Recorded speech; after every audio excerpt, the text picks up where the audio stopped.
Esquece a Inglaterra, vou para Portugal. Então, Here at Last foi no fim de 2019. Eu e o Tommy, pronto, estávamos no Instagram, estávamos no TikTok, e a gente, os dois, pronto, pensamos em fazer alguns vídeos juntos, que a gente já estamos a fazer a nossa coisinha, tipo a cantar no TikTok, a fazer aqueles TikToks mesmo, a dançar, essas coisinhas. E a gente foi ver a página do um ao outro e a gente depois pensou, epá, vamos fazer uma coisa os dois, mas como não havia uma boys band, desde One Direction, já foi há muito tempo. Não sei como é que a ideia passou, mas a gente pensou, ok, vamos fazer uma boys band ou vamos experimentar na mesma. Se não correu bem, olha, pronto. Mas se correr bem, podemos fazer aqui alguma coisinha. E foi assim que a gente encontrou o James, o Ryan, e o Zach. E depois foi literalmente a gente conhecer um ao outro. Tivemos jantar, todos juntos. E depois fomos fazer alguns vídeos e eu acho que foi o quarto vídeo, começou logo a ter 40 milhões de visualizações e depois desse era 10 milhões, depois 15 milhões e no meio do nada a gente já tem 500 mil seguidores. Prontos, agora a avançar um ano, dois Vocês não anos. estavam assim à espera, assim, de ter um crescimento Pois, assim tão grande. não. Como isto também foi um bocadinho antes do Covid, foi mesmo antes do lockdown, do primeiro, a gente pensou, "Oh, vamos divertir enquanto a gente pode, mas depois quando o primeiro Covid ou lockdown chegou, a gente pensou, ok, a gente não consegue fazer isto vai ser impossível. Mas mesmo assim, houve muita gente, muitos fãs a darem bué de amor e bué de visualizações aos vídeos. E a gente depois pensou, olha, vamos ter uma casinha juntos. Para a gente depois com o lockdown, que se a gente estiver juntos, a gente, pronto, estamos em casa. E como é que surge o nome da banda? O nome foi o Tommy. O Tommy, a gente tínhamos muitos nomes que, meu Deus, não, não foi nada bom. Mas depois tivemos o Tommy a dizer Here at Last e a gente depois pensou, pronto, Here at Last é como se fosse, já estamos aqui em fim. Depois de tanto tempo sem uma boy band, eu acho que até, pronto, e depois funcionou um bocado e as pessoas adoraram.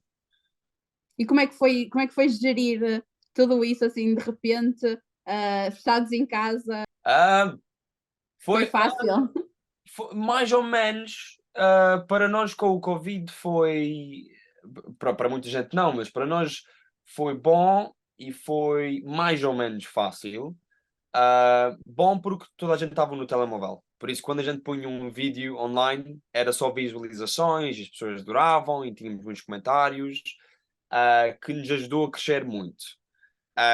Prontos, foi difícil em termos de quando não estávamos a viver juntos, a gente não se conseguia estar ao pé de um ao outro. Eu estava a ver com meus pais em Londres, que a gente veio para Londres alguns anos atrás, de Portugal. O Zach também estava em Londres, o Tommy estava em Exeter, o James estava em Preston, que é norte, e depois o Ryan estava na Escócia. Por isso, a gente não estávamos lado nenhum perto uns aos outros. E para fazer vídeos ficou muito difícil. Mas depois a gente pensou, bora, vamos a ganhar um bocadinho de dinheirinho, pôr uma renda dentro de uma casa e vamos ver o que é que a gente consegue fazer com isto. Mas em termos de com o Covid veio e o lockdown, para nós foi bom porque houve muita gente que pronto, estava no telemóvel a ver vídeos. Perguntava-te as vossas músicas, quem é que escreve as letras, quem é que faz, quem é que compõe? Sim, então as nossas músicas é sempre um bocadinho de. A gente trabalha com muitos produtores e com muitos songwriters. Mas a gente, por exemplo, para o Happy foi um senhor da Suécia. Ahm, Tivemos alguém de, eu acho que era de Alemanha, a fazer o Bloodshot. Mas em termos de letras, às vezes mandam-nos a música e a gente muda para ser nossa, para a gente ter a nossa inspiração dentro da música. É o que acontece muitas das vezes. Mas depois, por exemplo, temos dias, por exemplo, este fim de semana, estamos a fazer um Zoom com produtores e songwriters para a gente crescer, ou fazer, desculpa, uma música que é mesmo só nossa, com a nossa letra, com a nossa produção, com os nossos instrumentos, tudo feito nós. Mas a gente adora também trabalhar com outros e eles dão-nos tipo a primeira fase de uma música e já depois é só develop, não sei como é que se diz isso em português, mas pronto. Eu já vivo aqui há 15, 16 anos, os meus pais agora foram lá para Portugal, agora já não falo mais português aqui. Porque quando meus pais estavam cá era só português por todo lado e agora não falo nada. Olha, falando um bocadinho de ti, como é que tu vais parar a Londres com 3 anos, se não me engano. Foi 3 ou 4 anos. Ahm, Foi meus pais que vieram aqui primeiro, para ter mais oportunidades, prontos, para a Uhum. família, em termos de trabalhos e dinheiro, era melhor, naquela altura. Eu e a minha irmã depois viemos depois, fui para a escola aqui, depois também fiz, minha mãe, pronto, não quis que eu perdesse o meu português, por isso eu fui para a escola portuguesa aqui também. Mas depois, há 2 anos atrás, acho que já foi, eu acho que já é 2 anos, meus pais depois voltaram para Portugal. A minha irmã já foi há uns belos anos atrás, mas só foi mesmo só de 2 anos ou 3 anos atrás que eles, balaram para o Algarve outra vez. E tu já gostavas de música? Como é que surge a música na tua vida? A minha irmã comprou-me a minha primeira guitarra. Eu acho que a minha irmã, eu acho que ela não vai gostar dela dizer isto, mas ela fazia muito fado. Ela adorava o fado e ela cantava muito bem. E quando, pronto, eu nasci, foi tipo uma aquelas coisinhas, a minha irmã a tentar pôr música comigo também. Comprou-me a minha primeira guitarra aqui em Londres, por acaso, para um Natal. Ahm, e depois fui para uma academia portuguesa, por acaso, que chama-se Luso Academy. Ahm, Epá, era só mesmo só fazer guitarra. E depois, não sei como é que aconteceu, mas eu pus um vídeo online, eu sozinho a cantar e com guitarra, mesmo só para meus amigos verem. E do meio do nada é visualizações e é bué de comentários e depois é seguidores e depois é pessoas que tornam-se mesmo em fãs a mandarem mensagens, era eu amo-te muito, quando é que vais para Portugal? E depois daí é que foi aquela ideia de, quando eu já tinha começado o meu TikTok e o meu Instagram, a falar com o Tommy, que eu conheci ele por online e conheci os restos dos outros putos também online. Vocês vivem muito das redes sociais. As redes sociais são muito importantes hoje em dia na vida de um artista. Sim, sim, sim. Ahm, para nós, especialmente, pronto, estou sempre a falar sobre o Covid, mas foi literalmente o que nos conseguiu, os seguidores que temos agora. Mas as redes sociais para nós é uma forma de comunicar, literalmente para Portugal, para a Ásia, para a América, sem ter que ir lá. Eu acho que toda a gente pode dizer que a rede social, como pode ter os seus negativos, também tem muitos positivos. E se não fosse a rede social, Instagram, Twitter, TikTok, YouTube, a gente não conseguia fazer o nosso trabalho, que é, prontos, como cantores, que assim é muito diferente dos outros trabalhos normais, vamos dizer. Mas se não fosse a rede social, a gente não tinha música, já não tínhamos nada. Por isso, sim, para nós, eu acho que a rede social foi sempre uma daquelas coisas que foi logo em prioridade primeira, e depois, quando o lockdown começou a desaparecer e a gente começou, podíamos já concertos, já podiam acontecer, foi logo para a gente pôr o nosso primeiro concerto, que foi Londres, Manchester e Bristol, acho eu.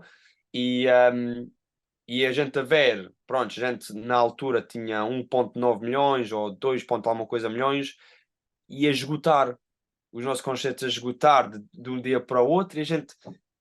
Mas é estranho ou interessante ver seguidores, prontos, mas depois pessoas mesmo lá Pois dentro. eu ia perguntar-te precisamente isso. Sim, Qual é que é a diferença entre o offline e o online, no fundo? pois.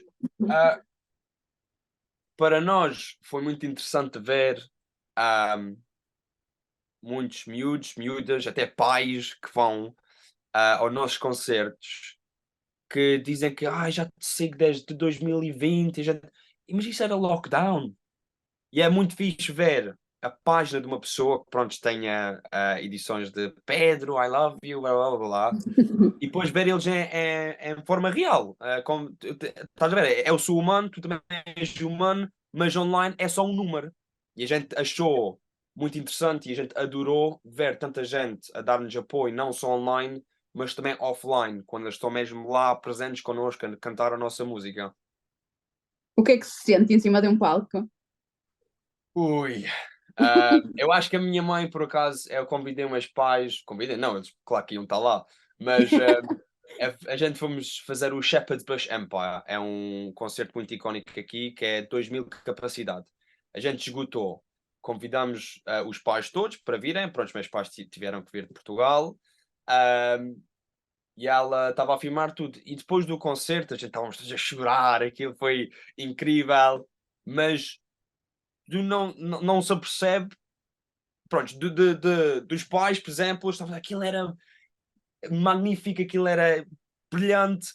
Como é que tu te sentiste? E eu não conseguia explicar à minha mãe o que é que eu tinha sentido. Assim que eu entrei dentro daquele palco, era 2.000 pessoas a gritar. Hein? Ainda não sei descrever, mas aquilo é.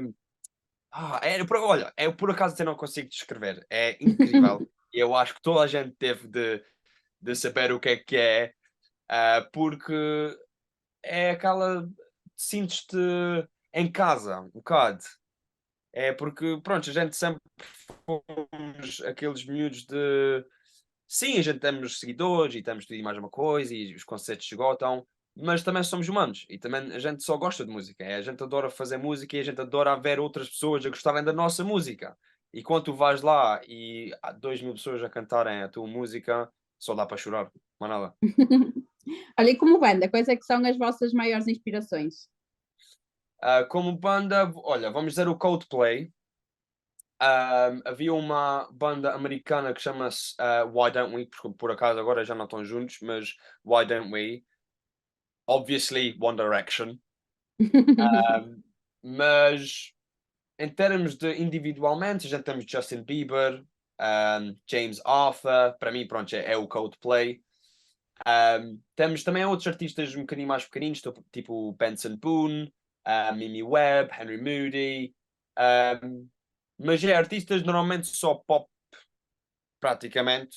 Mas também bandas tipo BTS, a gente adora Uhum. bandas assim também, por isso. Acredito que vocês também sejam muitas vezes comparados a outras bandas. Como é que vocês Sim. lidam com isso? Um, eu acho que normalmente é só o One Direction, normalmente. Mas a gente, pronto, como alguém pode fazer essas comparações, como é que se diz? Comparações. Comparações. Comparações, exatamente. Comparações, é que não é que a gente não goste, mas a gente também gosta de ter aquela identidade nossa. A gente não somos o One Direction. A gente não quer ser o One Direction porque já há um One Direction. Não vale a pena fazer uma coisa que alguém já fez.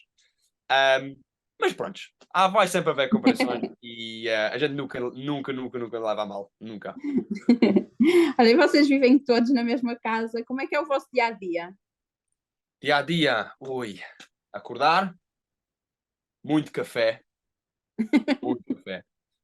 Mas normalmente é, pronto, criar música. A gente temos fim de semana, normalmente, que a gente faz só os fins de semana pelo Zoom. Temos pessoas de Alemanha, produtores. A gente faz um fim de semana logo de criar música ou convidar uns amigos nossos mesmo de indústria a vir cá para nos ajudar. De resto, fazer TikToks, fazer coisas para o YouTube também, o covers completas. Um, Estamos sempre a ir nos nossos DMs, no nossos, pessoas que me mandam nos comentários ou mandam as mensagens, só a dizer muito obrigado a toda a gente, sempre a dar amor. E depois, de resto, é literalmente só divertir um bocadinho com todos, que a gente também gosta de. Gente, já que somos 5 amigos a fazer música, é só para divertir às vezes. Às vezes é bom ter um dia mesmo só para fazer nada e enquanto estamos a filmar tudo, estamos a nos divertir e não tem que ter nada a Nunca, ver nunca com se música. cansam uns dos outros. Não, não, não, não. A gente também temos tempo sozinhos também. A gente, cada um tem o seu quarto, claro. Mas também temos amigos fora da banda que a gente pode ver. Pronto, eu sou o único, mas o resto da banda tem a sua família que podem ir lá ver em casa num fim de semana. Para mim é um bocadinho mais difícil que a Rainer está muito, muito, muito a cara. Mas pronto. Como é que é ser português em Londres? Oh, incrível. Incrível. É que toda a gente, há muita gente que vem, que pronto, me conhece pela primeira vez, normalmente os ingleses, e eu digo, meu nome é Pedro. Espanhol, espanhol. Não, não, não, não, eu sou português, eu sou do Algarve. E assim que eu digo Algarve também, eu peço logo, hum, as praias e o sol, e a gente depois tem uma conversa sobre o Algarve, depois Lisboa, depois Porto. E, não, mas eu acho muito interessante porque há uma zona aqui que chama Stockwell, que meus pais também trabalhavam aqui e num restaurante. E sempre que eu vou lá, aquilo é praticamente chama-se Little Portugal, então é Portugal pequeno. em Stockwell, é só português por todo lado. E uma coisa que eu adoro é que os portugueses não têm vergonha de ser portugueses em Londres. Em Londres ou em lado nenhum.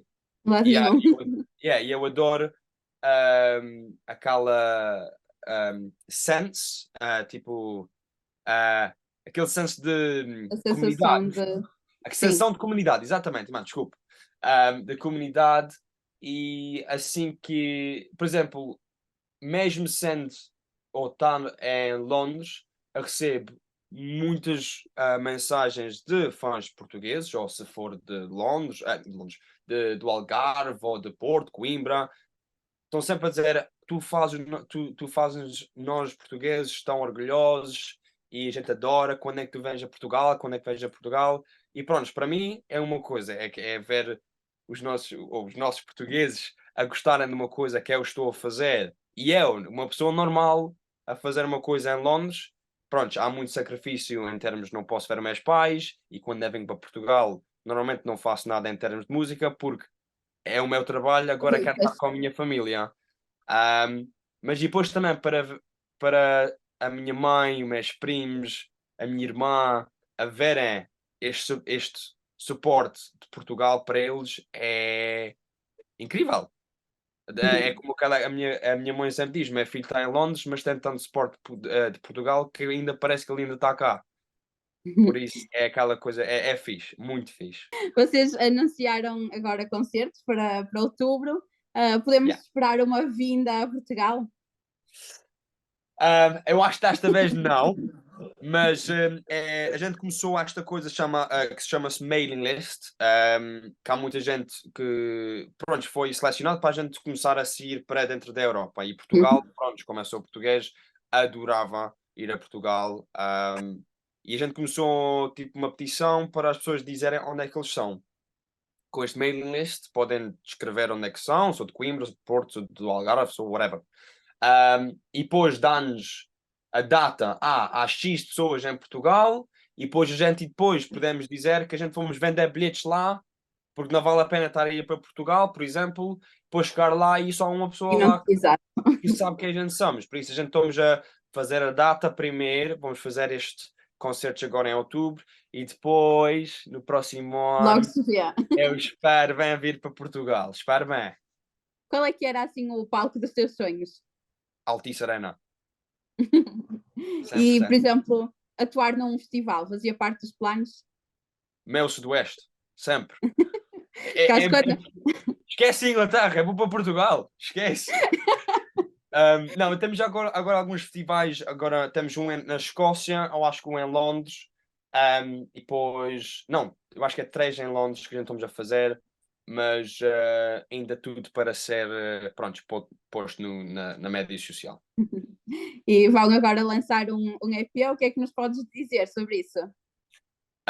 O EP é, pronto, temos as cassetes e há aí os CDs. Agora os cassetes normalmente muita gente agora não tem as coisas para pôr o Os cassete lá dentro. leitores. E mesmo assim, até os DVDs ou os CDs, há muita gente que já não tem. Mas é mais aquela coisa de memória. É a nossa primeira EP e muita gente adora o facto só de saber que eles têm o nosso primeiro. Ah, por isso, em termos de músicas lá dentro, é o que a gente já temos publicado no Spotify até agora. E, e há mais algumas, uma ou duas, talvez três, que ainda não saíram, mas são diferentes. E eu acho que, ou espero bem que as pessoas gostem. Olha, para terminar, pedia-te uma mensagem para os fãs portugueses. Ok. Têm que pôr no e-mail, no meu bio, põem o seu e-mail e digam onde é que vocês vêm para a gente poder ir a Portugal. Amo-vos muito. Obrigada pelo suporte que vocês já nos estão a dar. Um, Ania, espero bem vir a Portugal.